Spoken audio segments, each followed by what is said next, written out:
राघव, आपसे यही सवाल था that having Manoj ji as the सूत्रधार, किस तरह से एलिवेशन आती है स्टोरी में?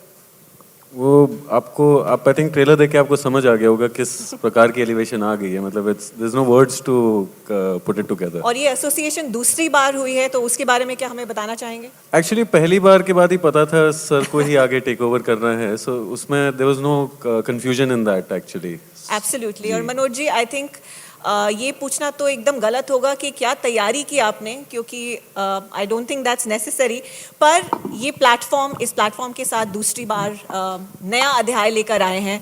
किस तरह रहा सीक्रेट्स ऑफ द कोहिनूर का सफर? सबसे अच्छी बात होती है कि इसमें थोड़ा एक्टिंग के जो यूजुअल जो हमारे मशक्क़त होती है वो नहीं करना होता, तो एक तरीके का ब्रेक होता है. And I try to just go ahead and enjoy myself. मैं और नीरज हम लोग पहले कुछ बातें कर लेते हैं, फिर राघव कुछ आकर के अपनी टिप्पणियाँ देता है, फिर उसके बाद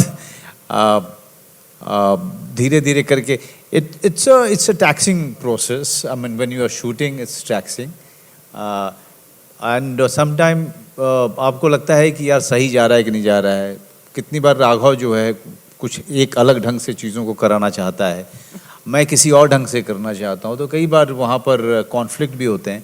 but that's the beauty of it कि nobody knows what's right and still you are trying to reach to an understanding.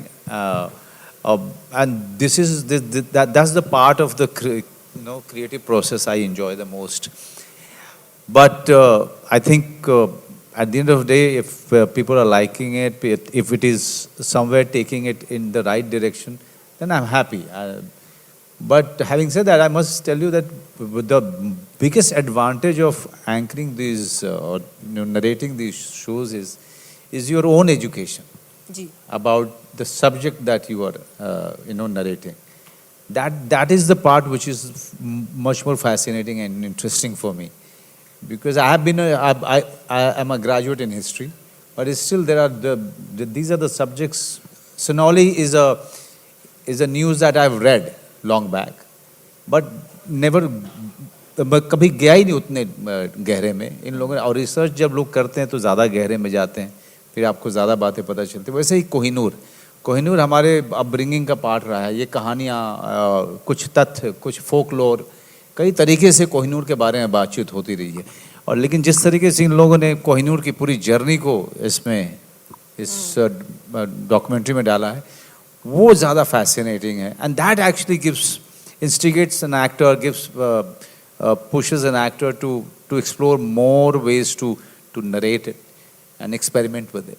इतिहासकार अपने नज़रिए से इतिहास लिखता है, वो अपने नज़रिए से इतिहास को रिकॉर्ड करता है. तो यहाँ पे आपको किस तरह का जो है तटस्थ रहने के लिए किस तरह का होमवर्क करना पड़ा? एक रिसर्च टीम इन्वॉल्व होती है. जब हमारा एसोसिएशन डिस्कवरी प्लस साई, इनके साथ जब हम लोगों ने ये जर्नी शुरू की, तो हमारे सामने ये एक बड़ा चैलेंज था कि हम इन कहानियों को कितना इंटरेस्टिंग तरीके से जो है ऑडियंस के सामने रखें, उनके समक्ष रखें. एक डॉक्यूमेंट्री फॉर्मेट ज़्यादातर एकेडमिक होता है, उसका टोन जो है वो हो सकता है that it gets into a very repetitive mode where you don't get that sense of thrill that you enjoy in a fiction story.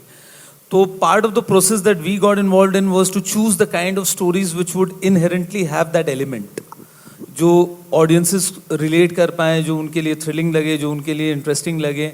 Academic तो हो ही, but साथ साथ entertaining भी हो. So that's how we approach these stories and that's how we pick up our stories. After that, there is a research team that involved. Sonali जो थी वो that was one episode. Kohinoor के time पे मुझे इनको रोकना पड़ा, नहीं तो ये लोग 3 एपिसोड बना डालते थे.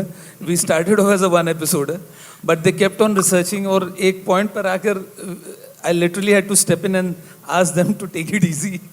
And still, the story was so big, so huge in terms of scope and scale, that we ended up making we just didn't want to settle at 45 minutes. We wanted to make a 2 episoder, and that's when again we had a chat with Sai, Discovery Plus team, and they were more than excited that okay, we are choosing to take that story into 2 episodes, and yeah, that's how we ended up here.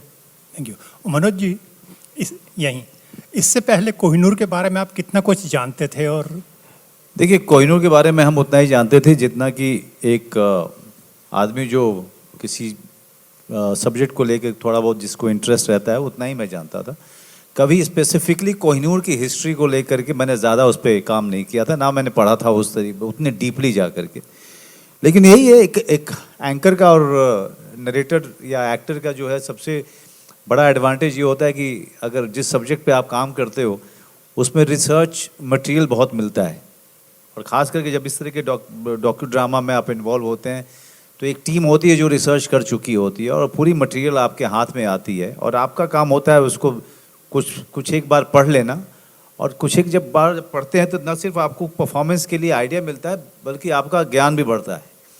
तो पहली बार मुझे बहुत सारे कोहिनूर के पड़ाव के बारे में पता चला जो मुझे नहीं पता था, इसके नाम को लेकर के कि इसका नाम का मतलब क्या है और कैसे उसका नाम ये पूरा डिस्क्रिप्शन है। तो इतने अंदर तक जा कर के रिसर्च टीम काम करती है और इन लोगों ने किया है, और हमारे लिए हम एक्टर्स के लिए जो नरेशन का काम करते हैं ये हमारे लिए दो तरफा जो है बहुत बढ़िया चीज़ हो जाती है। एक तो आपका ज्ञान बढ़ता है और दूसरा आपको एक आइडिया मिलता है कि आपको इसको करना कैसे है। एक तो सिंपल नरेशन है, दूसरा है कि चूँकि कोहिनूर अपने आप में बड़ा उसकी जर्नी बड़ी ड्रामेटिक रही है तो उसमें कितना हम ड्रामा का पुट डालें, कितना नाटकीय बनाएं, और तो ये सारी चीज़ें इतनी फैसिनेटिंग होती है, इतना प्रोसेस इसका, और इसलिए मुझे बहुत मज़ा आता है। वो नरेशन में, पोइट्री पढ़ने में और नरेट करने में मुझे बहुत मज़ा आता है। मुझे बचपन से बहुत मज़ा आता रहा है, तो it comes very naturally to me because मैं I am drawn towards this job बहुत ही नेचुरली। तो अलग अलग तरीके के खेल करते रहते हैं हम लोग खेलते रहते हैं, you know. Sometime directors just put a full stop to our game, and sometimes they appreciate, that's the job.